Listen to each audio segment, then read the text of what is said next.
Morning, everyone. Thank you very much for joining us this morning. Really delighted to be back at ATS London. Lovely to see so many familiar faces.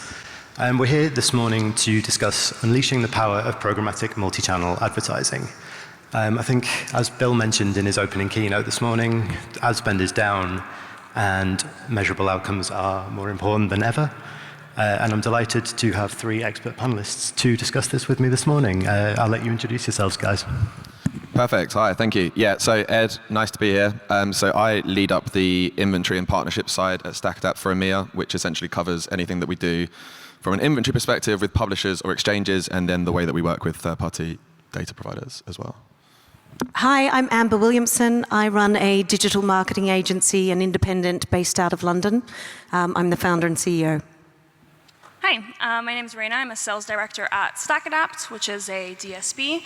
I head up the kind of UK and French markets. Been there since about December 2020. Before that, I was at another DSP, which specialized in contextual targeting, so very much on the demand side of the programmatic supply chain. Cool. Well, thank you all very much for joining me. Ed, I'm going to start with you. How has the programmatic multi-channel landscape really evolved over the last few years? Give us a bit of an insight. Yeah, sure. So I think there's a couple of different points that are probably quite good to start with. So firstly, just that evolution of content as a whole, so how content consumption has evolved from, I guess, post-pandemic or even during that pandemic period, to see how we as different individual users and just people consume content, whether it's mobile content or on your website, on your laptop, looking as well towards CTV and digital out of home. I think with CTV side of things, we've obviously seen, I know Bill mentioned that on the address earlier as well, how across the different countries and across the different, I guess, just platforms as a whole, the amount of different content that's available now and how we engage with that, and then how those different individual businesses have started to make that addressable from a programmatic perspective. Similarly, for digital out of home, we've seen a huge amount of growth post-pandemic and during the pandemic in what I guess has traditionally been an offline platform. And from the programmatic perspective, how do we start to actually start addressing the audiences that we're looking at from a digital perspective as part of a campaign? So in that, with the multi-channel approach from our perspective, is looking at how do we start to link individual users in that journey from an addressable and digital perspective. At the core of that really comes I guess just the explosion of inventory. From our side, we really look quite a lot at how we address audiences full stop for brands and for agencies. So whether that's with any of the actual inventory channels I just mentioned a minute ago, or from a data perspective, how do we start to link individual user journeys through that?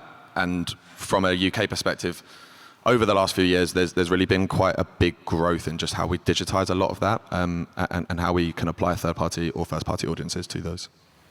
Cool. It seems to make a lot of sense to be on as many channels as possible to get the widest possible audience. It seems kind of straightforward. But Raina, in your experience, are brands and agencies really understanding and really making the most of it? What's kind of the level of communication at the moment? Yeah, I think that's a great question. And my favorite answer, I think if anyone in the room here knows me, is it definitely depends. I think yes and no, right? I do tend to ramble sometimes, and I'm very aware of time here, so I'm going to try and keep my responses very succinct. And I'm going to focus on kind of two major benefits, really, to running multi-channel campaigns from a programmatic perspective specifically. And then I know Amber is going to delve into, some more kind of delivery stats and success measurements, things like that. In preparing for this panel, I actually came across a really interesting stat. I don't think it's been mentioned yet today, but if it has, I apologize for mentioning it again. But it was from Statista at the start of this year, and it was talking about the average number of devices per person. Just focusing on the North American market and Western Europe, that number of devices in North America is around 13 per person.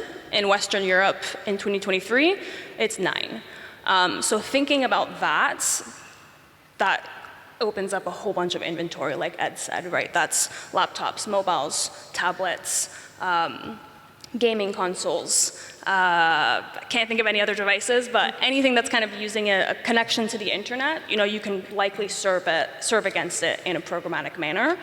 And I don't think that's necessarily always being tapped into to its full potential, right? We still hear a lot about display, native, video, things like that, and there's still a little bit of a reticence towards those newer channels like digital out of home, CTV, in-game, audio, et cetera.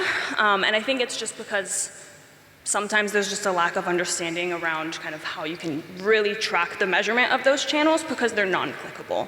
So yeah, I think that opens up a huge opportunity to kind of continuously test and learn across all those channels. Yeah, I think that answers your question, but yeah, I'll stop there. Yeah, definitely. And I think, you've touched on one of the crux of the conversation really, which is the measurability and whether people really understand the capabilities of some of the mediums that you're talking about. Ed, is that true in your experience? It's kind of an education piece on measurability? Yeah, definitely. There's so many different forms of measurement across all of these different channels, and really trying to understand like how do you build and then address an audience for digital out of home and then somehow address that same audience for mobile or for CTV. And I think from a brand perspective, I know that you can dive into this as well in a bit more depth, but like building an audience is just as important as then how you actually address that audience. Like I know from my perspective as well, I engage really badly with certain forms of ads. Like I watch a lot of YouTube or I'll listen to a lot of YouTube content, probably around West Ham, but those 30-second ads that break in that middle are a nightmare for me. So from my side, watching that video content when I'm forced to listen to ads that I don't want to watch give me a really bad negative experience.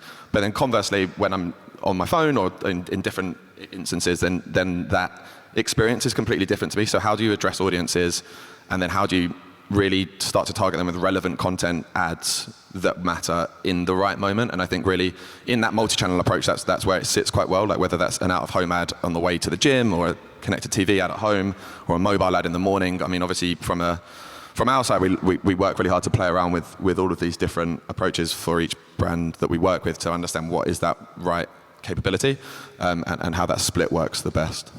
And sorry, just to kind of piggyback on that as well, I think the last Q&A kind of touched on this really well, where we always talk about consumers, audiences, things like that. But at the end of the day, we're dealing with people. People can react super differently based on a whole host of reasons. To Ed's point, I'm pretty much a completely different person in the summertime in England versus the wintertime. So you might have like the perfect idea of how you're going to find that audience. You might have the perfect campaign set up, and that end user might not take the action point that you want them to take for whatever reason it is. So from a programmatic standpoint, I think it just really allows you to again keep looking at that data, make swift changes. Again, understanding what you would see as a success measurement. And if you're not seeing it, it's a disappointment for sure, but that's also a bit of a learning. So it enables you to,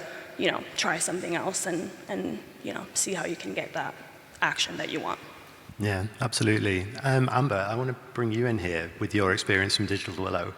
You have, you've run a multi-channel campaign, and I want to hear a little bit more about the details about how that went and the challenges you faced before deciding on that option, really. Yeah, great. So thank you. I thought it would be worth talking about this because it was interesting. All the things that we learned certainly taught us some lessons. The campaign itself that I'll talk about today is Visit Isle of Man. So we were tasked with trying to get more tourists to the Isle of Man by the government. And we were under a lot of pressure. There was like a number of things going on in the marketplace. So for example, media prices were a lot higher, particularly Google search costs. They were going through the roof. Everyone was bidding on tourist and travel type keywords. We had really hard KPIs that we had to hit. And then we also had the sort of backdrop of the terms Visit Isle of Man for the last 6 months in the previous year had been going down. So organic traffic was looking rubbish. And we kind of had these, similar sorts of budgets, higher KPIs, and we knew that general awareness of the island was going down. We also suspected, like maybe people in the room, that there was potentially some fatigue around holidaying in the UK. And travel companies are out there saying, come to Spain. So that's kind of the backdrop, and we were thinking, gosh, how can we get more results with the same sort of budget doing something differently? We had our clients and the execs that they report into saying to us, well, you know, we understand measurable digital, we understand PPC, performance, conversion targeting, so we want to see that on the plan. But we knew that awareness was really low, and we couldn't sort of negotiate in like a TV campaign without a whole lot of pushback. And so it started to make sense for us to open up conversations around programmatic audio or digital out of home. It was kind of the closest step to getting some big brand awareness type media mix channels without kind of losing that measurability. So yeah, open the door for that. And we got some really positive results. I think you might want to know a little bit more about the campaign. I've got a few pictures. Let's see if this works. Ooh. Yeah. So keep in mind that we didn't have massive budgets. So one of the tactics that we pulled together was looking at how we can target on transport hubs around the UK. So if you're in Edinburgh, for example, I think it's 30 minutes, no, less than an hour, it says it right in front of me, to get to the Isle of Man. If you're in Liverpool, it's 30 minutes on a ferry. So we had dynamic changing creative, and we told people, you know, if you're stuck in an office in London, you know, it's only an hour and you could be hiking on the beautiful Isle of Man or surfing or whatever it is you wanted to do. And one of the things that worked particularly well was we were able to use the results from the display banners. Because we had so many beautiful, beautiful pictures of the island, and we were like, how do we know which ones we should be using? And rather than us try and guess, we got the display data to tell us, and then we put the best pictures up on the sites like you can see behind me. I think I've got, yeah, there's another one. And there's another one. I'd love to say that's me with a surfboard, but it just isn't. Yeah, so, I mean, I guess, in terms of results, this is probably the crunch of it all, and I'm going to make sure I don't misquote here. Where we ran the display digital in the proximity around these digital out of home that we cherry-picked at these commuter points, our click-through rate there of the display banners compared to the rest of the country was 11.1% higher. So significant benefits compared to, you know, combining multimedia channels versus not.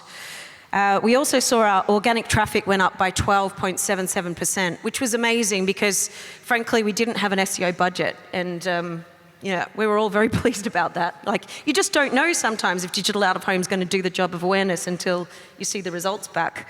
And then the term Isle of Man, it increased by 263%.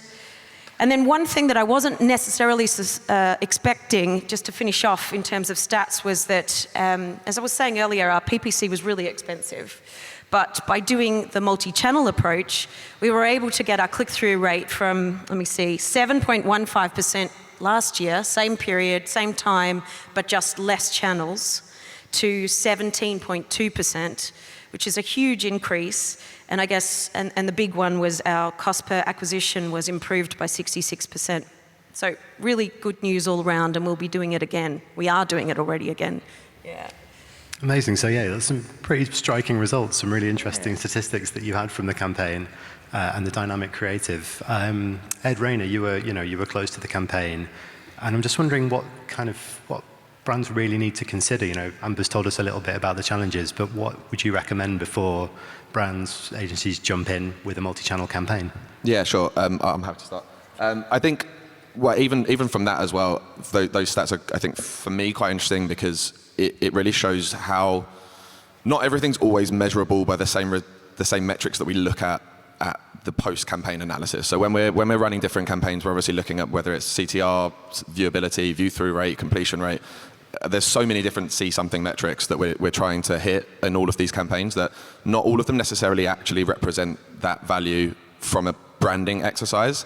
When we're looking at trying to run the performance at the bottom of the funnel, then obviously we are going to be looking at very performance-led metrics. But when we're really at that top of the funnel approach and using top of funnel branding channels, then that last click attribution might not always be there, but doesn't necessarily mean there isn't value in running those channel campaigns. I was going to say pretty much the same thing, so I'll add another point to that, and then I'll maybe add to that point as well. But again, I kind of talked about this before, but going in with a test and learn mindset. You might think that you have the perfect campaign set up, and then once that data starts coming in, you might be seeing different results, so don't be afraid to kind of change things up, optimize, change channels if you need to, but keeping a test and learn mindset if you're going to do your first kind of programmatic multi-channel campaign.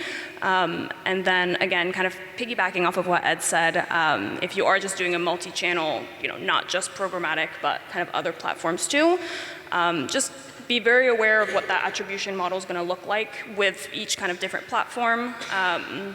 Before you launch the campaign, and maybe think about veering away from that post-click attribution model, especially if you're going to run channels like digital out of home. Again, those kind of non-clickable formats that are still super powerful, but you just might not see that click to the landing page. Kind of stole your answer there, but added to it. Yeah, no, it's obviously there's going to be a lot of innovation in the area. The reputation for the measurability of out-of-home is growing. We're seeing a lot more of that, a lot more discussion around that this year. And as we wrap up, I'd like to do a little bit of future gazing for programmatic multi-channel with you guys. What trends do you think we'll be seeing over the coming year? What's going to be on offer for programmatic multi-channel? I'll have to kick off again. So I think there's so many things, right? I think from my side of things, the way that we look at it, at least that I would be looking at things, is how do we start to address audiences? Obviously with the cookie deprecation, what does that actually look like when we're looking at contextual audiences, and how does that then really cross over to all of the different channels that currently probably don't have as many identifiers anyway? And then something from my side that just generally is quite interesting, I think, how do we start to look, I think Rachel mentioned it in the very start, with AI towards content creatives. So looking at all of these different channels that you could work with, and I mean, you've got mobile, audio, web, display, video, CTV, out of home. That's a lot of work from a creative agency perspective, and from an agency perspective when you're actually looking to activate these campaigns. So from our side, how, as we as an industry, can we start to use maybe AI to make that a little bit smoother? I know you mentioned as well the DCO side that you did here, and obviously it does drive results. So just how can we really start to be a bit more smart with creatives? I think we've all seen terrible ads and we've all seen good ads, and it is quite noticeable. So how can we start to put a bit more focus on what we're really serving to people instead of just throwing any old thing there? Yeah, Amber, do you think AI is going to make a big difference at Digital Willow over the coming year? Yeah, we're already doing an awful lot in the area, and I'm trying to learn as much as I can on a regular basis. It's exciting, obviously really scary too.